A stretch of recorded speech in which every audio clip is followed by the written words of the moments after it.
Double cooking, triple cooking, quadruple cooking, pentuple. Pentuple cooking. We're pentuple cooking.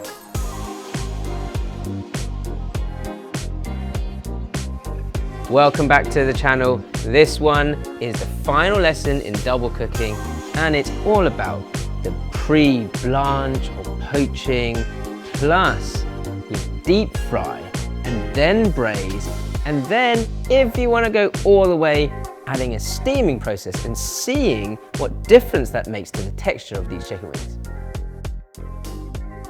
So we've had our blanched chicken wings, poaching, your deep frying, your roasting, all these core techniques of Chinese cooking that we're kind of piecing together through these double cooking processes. Braising your poached chicken is also a thing, or poached meat, any poached meat. And the initial sort of blanch, as I say, is tighten up the skin, it's done, we've learned that already.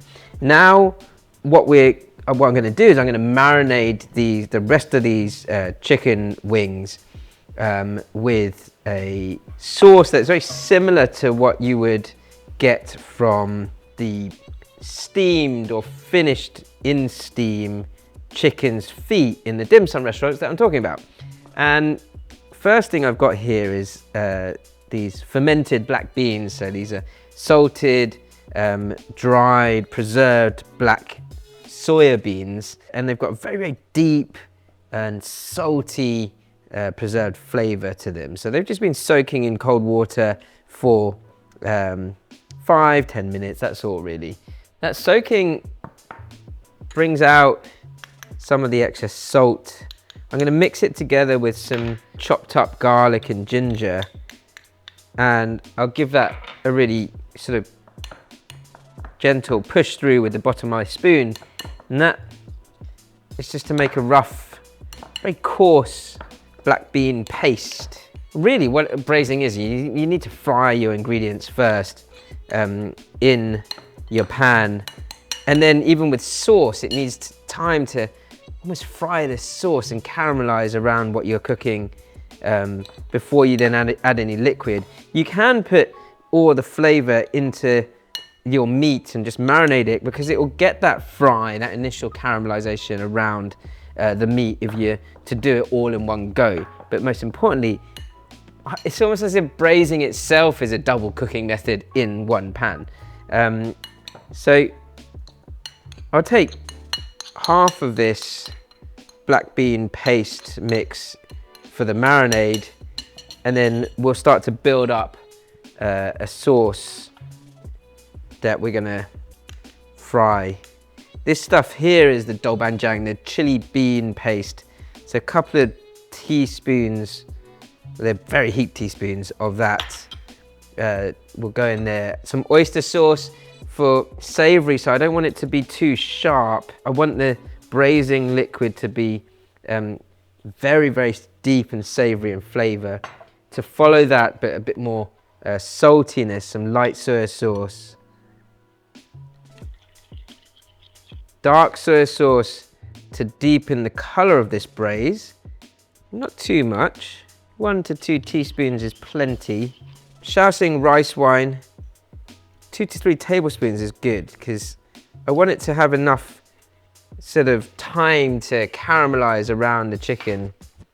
And some sesame oil to go with that. Sugar, anything sweet. So a tablespoon, that's probably about 1.5 tablespoons of sugar. I feel like I need a little bit more to caramelize, so I'm going to use some of this maple syrup. Similar amount, 1.5 tablespoons of maple syrup. So that's 3 tablespoons of sweet stuff all together. And that sugar, along with the thickness of the oyster sauce, will allow this mix to really caramelize very quickly. I've got some of this pickling liquid as well from the pickled chicken wings. 3 or 4 spoons of that to balance out the flavor. You get this sweet, sour, spicy, salty, savory. Let's have a little taste. Ooh, Yeah, that tastes great. And then with the rest of the wings, because there's so much flavor in that sauce, which is gonna kind of caramelize around the wings, I'm just gonna pour the rest of the Shaoxing rice wine into those wings. Give those a good massage through.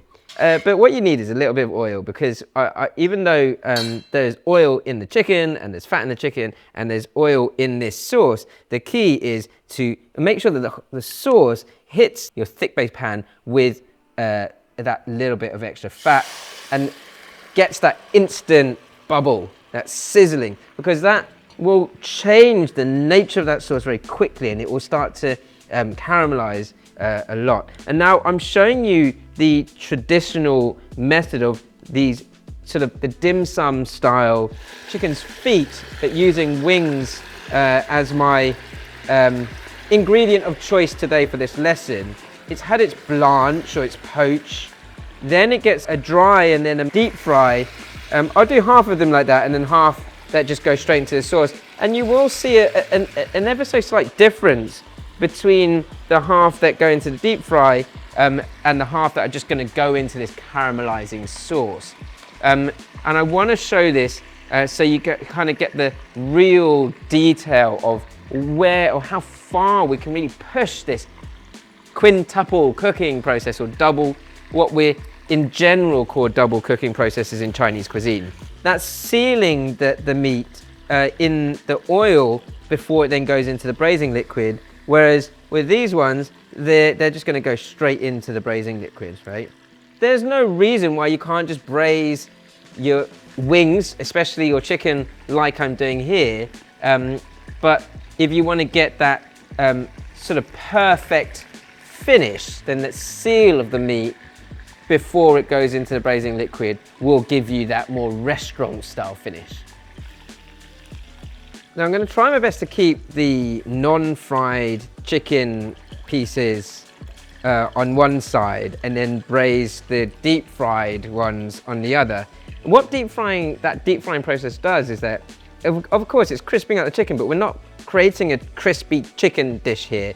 We're cooking a braised chicken dish, but it also kind of weirdly opens up the pores of the chicken skin, and it will allow that flavor of the sauce to really penetrate the skin and go into the meat even more over time.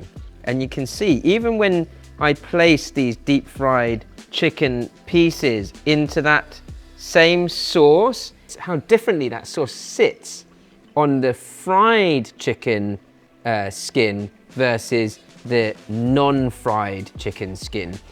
It sticks much more on the fried one almost immediately. That is why, if you are going for perfection using the double or quintuple or quadruple cooking method, I do touch more on braising in the actual braising course, but for this, all you need is to sort of caramelize that sauce for a good few minutes around the chicken before you then add your stock or water or whatever else, any other liquid, and you want it to be nice and sticky before that extra liquid goes in. I'm gonna use the chicken stock from my poaching, and you want to make sure that you cover your chicken, bring it to a boil, and then let it simmer for at least 20 minutes. This has had about half an hour of braising time, and now the sauce is, what was really stock, has reduced right down, and what was the deep fry on this side of chicken here has a much darker color, but also the texture of the skin is automatically looks softer and more almost wrinkled from that deep frying process. So as much as I thought it was quintuple, it wasn't a quintuple. I think it was blanched, then dried. Yeah, I could say that's a cooking technique. I think the drying process is actually really important. So blanched, dried, then marinated and deep fried, and then braised. If these were chicken's feet, the final stage, which would be to then take these out, pop them in the bowl, or actually just keep them ready for service in a dim sum restaurant before you then steam this dish to finish. As you can see from the pieces that I'm picking out here, these slightly more shriveled pieces of chicken, very different in color to the non-deep fried. Not to say that one or the other is going to taste better than the other, but what I'm talking about here is this, like these additional layers of cooking technique which really make up the basis of this course, this cooking course. So I'm going to put a whole load of sauce over these, and what the steaming process does, if you were making that sort of dim sum style steamed chicken feet or wings, it's almost like a gelatinous bite around the fat from the chicken. That this extra steaming process, the fifth part of the cooking process, is how we then finish the dish. Double cooking in Chinese is all about understanding how to get different textures from the same ingredients purely from the cooking technique itself. So these guys have steamed through, and you can see the skin has kind of shriveled up even more. The whole thing will be very, very soft, very tender, you know, and that is what the steaming process does. So I think what's interesting to see, if you put the two side by side, which, you know, it's exactly the same sauce, exactly the same flavor, but they do look very different in the way they have finished because of that extra cooking process.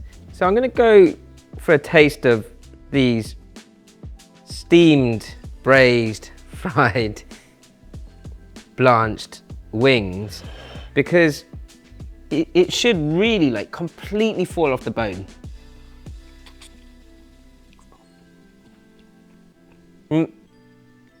You can see that on camera, how that bone is literally just slipping off the rest of it. I'm glad I did this. It shows that the cooking technique, how it changes this fatty meat from sort of process to process or technique to technique, weaving in and out of the different core Chinese cooking techniques to pull just one dish together. You want or you like, have enjoyed this learning process with me, then give us a like, comment, let us know what else you want to learn or you want me to experiment with, because that is the whole point of cooking, full stop in my mind. Play with your food, try new things, test things out, see why and what these different cooking techniques do.